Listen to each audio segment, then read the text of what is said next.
Di tengah gurun yang dijuluki Laut Kematian ini, Cina sedang melakukan eksperimen paling kontroversial abad ini. Mereka bukan menggali minyak atau membangun kota futuristik, tapi melepaskan 1 juta kelinci ke tengah keganasan alam.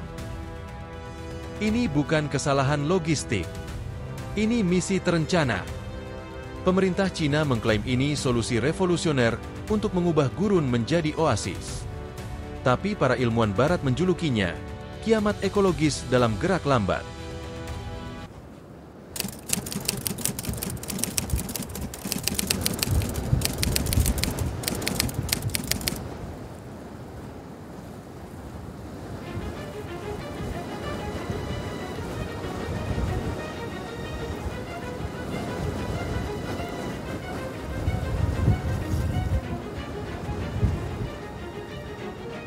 Bayangkan, 1 juta kelinci dilepas ke gurun luas. Apakah ini ide gila? Atau strategi ahli untuk menyelamatkan bumi dari pasir? Di video ini, kita akan menjelajahi proyek ambisius yang menggemparkan dunia lingkungan. Part 1. Latar belakang gurun di Tiongkok. Tiongkok adalah salah satu negara dengan desertifikasi terparah di dunia, dengan sekitar 27% wilayahnya menjadi gurun. Gurun seperti Gobi dan Taklamakan merambah 2.000 km persegi setiap tahun, mengancam jutaan penduduk dan lahan pertanian. Data dari Administrasi Kehutanan dan Rumpun Nasional Tiongkok menunjukkan bahwa dari 2009-2019, luas lahan gurun justru berkurang 50.000 km persegi. Prestasi luar biasa dibandingkan laju ekspansi 3.436 km persegi per tahun di akhir abad lalu. Namun, tantangan tetap berat. Proyek seperti Great Green Wall, hutan buatan terbesar di dunia, tetap membutuhkan waktu puluhan tahun untuk menunjukkan hasil nyata. Hingga muncullah ide kontroversial, menggunakan kelinci sebagai insinyur ekosistem. Part 2. Mengapa kelinci? Kelinci dipilih karena kemampuannya untuk menggali lubang yang dapat memperbaiki struktur tanah kering. Kotoran mereka kaya nutrisi seperti nitrogen dan fosfor, serta menjadi pupuk alami bagi tanaman gurun. Selain itu, kelinci akan menjadi sumber makanan bagi predator seperti rubah dan elang, membangun rantai makanan baru di gurun. Tiongkok bukan negara pertama yang mencoba metode ini.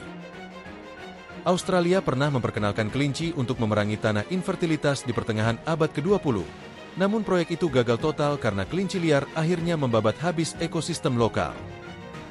Part 3. Eksperimen di Gurun Kubuki. Sebelum rencana raksasa ini, Tiongkok melakukan uji coba di Gurun Kubuki, Inner Mongolia. Data eksperimenter, 10.000 kelinci dilepas di area 100 hektar. Dalam 2 tahun, 15% lahan mulai hijau, dengan tanaman seperti rumput gurun dan jerami tumbuh subur. Prediksi sensor tanah menunjukkan peningkatan kesuburan hingga 30% dalam 5 tahun. Namun, proyek ini juga mengundang kritik pedas. Pakar ekologi Dr. Li Wei mengingatkan bahwa kontrol populasi kelinci adalah kunci kesuksesan. Jika kelinci melahirkan lebih dari 5 ekor per generasi, mereka akan menjadi hama seperti di Australia. Part 4. Teknologi versus alam. Agar proyek tidak berakhir tragis, Tiongkok mengandalkan teknologi canggih. GPS tracking, leher kelinci dipasangi pelacak untuk membatasi pergerakan mereka ke area target. Drone dan AI, menggunakan mesin penanam bibit otomatis untuk menyebar tanaman yang tahan kawasan gersang. Sterilisasi massal, tim penyelidik Cina menggunakan teknik gen editing untuk mengontrol reproduksi kelinci, metode yang kontroversial namun efektif. Di sisi lain, Tiongkok juga mengembangkan teknologi hijau lain, seperti pembangkit listrik tenaga surya di Gurun Kubuki. Proyek Sen Plus Solar ini tidak hanya mengurangi pasir, tetapi juga menambah kapasitas energi terbarukan negara. Part 5. Kritik dan kontroversi. Bukan hanya kelinci, seluruh upaya Tiongkok dalam melawan gurun juga ditentang oleh para kritikus. Kelangkaan air. Upaya rehabilitasi lahan membutuhkan 500 juta liter air per tahun di Kubuki saja, sumber daya yang semakin langka di daerah gersang. Ketergantungan teknologi. Pakar dari UNCCD, Baron Joseph Orr, mengingatkan bahwa teknologi seperti lab kultur cyanobacteria untuk membentuk kerak tanah biologis membutuhkan tenaga ahli dan biaya tinggi. Kesenjangan hukum. Walaupun Tiongkok memiliki 6 undang-undang khusus untuk perlindungan gurun, implementasinya sering terkendala korupsi di tingkat daerah. Part 6. Kerjasama global dan masa depan. Tiongkok tidak sendirian dalam perang ini. Melalui UN Convention to Combat Desertification, UNCCD, mereka berbagi teknologi seperti straw checkerboards, suatu teknik pemasangan jerami berbentuk kotak untuk menahan pasir. Straw checkerboards adalah teknik sederhana yang menggunakan jerami padi, gandum, atau bambu yang disusun seperti papan catur raksasa. Setengah jerami dimasukkan ke dalam tanah, sementara separuhnya menjulang 15-20 cm di udara. Dimensi standar, ukurannya bervariasi dari 0,5 x 0,5 meter hingga 3 x 3 meter, tergantung kebutuhan.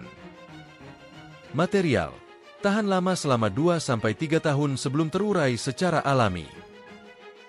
Bagaimana straw checkerboards bekerja? Teknologi sederhana ini berfungsi dengan 3 cara. 1. Menghentikan angin erosi. Ketika angin melintasi gurun, checklist kayu ini membuat hambatan porous, memperlambat kecepatan angin hingga 40%. Ini mengurangi transportasi pasir yang disebabkan angin. 2. Menyimpan air di tanah. Jerami memberikan naungan alami yang mengurangi penguapan. Studi menunjukkan peningkatan 30% dalam retensi air tanah di area yang menggunakan checklist jerami. 3. Membangun fondasi untuk tumbuhan. Lorong-lorong jerami membentuk mikroklima ideal bagi biji untuk tumbuh. Hal ini meningkatkan persentase penyemprotan tumbuhan hingga 85% di area gersang. Dari 2019 hingga 2024, kota Zhongwei di Ningxia-Hui melaporkan kemajuan spektakuler. 1,5 juta mu, atau 100.000 hektar lahan pasir, berhasil direhabilitasi. Vegetasi meningkat dari kurang dari 1% menjadi 42%. Penyusutan gurun, Tengger Desert, mundur 25 km dari permukiman. Sekretaris Zhongwei, Tang Ximing, mengembangkan alat penanam khusus yang menyematkan akar bibit ke lapisan pasir lembab 50 cm di bawah tanah, meningkatkan kelangsungan hidup tanaman hingga 85%. Inovasi terkini dan tantangan. Tiongkok tidak berhenti di situ. Pada 2024, mereka mengembangkan straw checkerboards mekanis yang dapat diproduksi massal dan digunakan untuk 10 tahun. Teknologi baru, dengan bantuan mesin, jerami direkat dengan resin biodegradable untuk meningkatkan stabilisasinya. Kerjasama global, teknik ini diperkenalkan di Kenya dan Mongolia, bekerja sama dengan PBB untuk dekade Perserikatan Bangsa-Bangsa dalam pertempuran melawan desertifikasi. Tantangan. Jerami perlu diganti setiap 2 tahun, memerlukan biaya dan tenaga. Banjir dapat merusak struktur jerami. Straw checkerboards tidak hanya melawan pasir, tetapi juga membangun kembali kehidupan. Karbon dan mikroba. Tanah di bawah jerami menyerap 30% lebih banyak karbon dan meningkatkan aktivitas mikroba, meningkatkan kesuburan. Penghasilan lokal. Warga Zhongwei kini memproduksi jerami checkerboard, menciptakan 1.200 lapangan kerja tambahan. Keberhasilan di negara lain.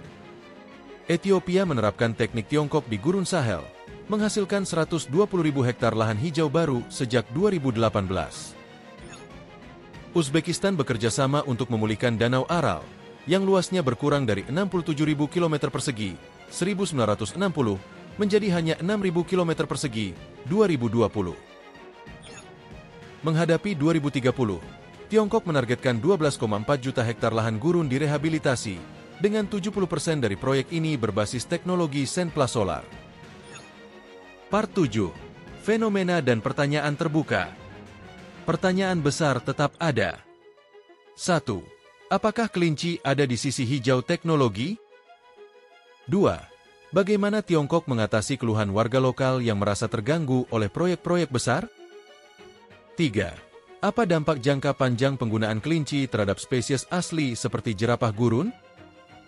Menurut laporan Akademi Sains Cina, 2023, 63% masyarakat setempat mendukung proyek kelinci, meski 30% khawatir terjadi infiltrasi hama. Proyek relokasi kelinci di Tiongkok adalah cerminan dari kegigihan sekaligus kegilaan dalam menghadapi perubahan iklim. Apakah ini langkah bijak atau jebakan baru bagi alam?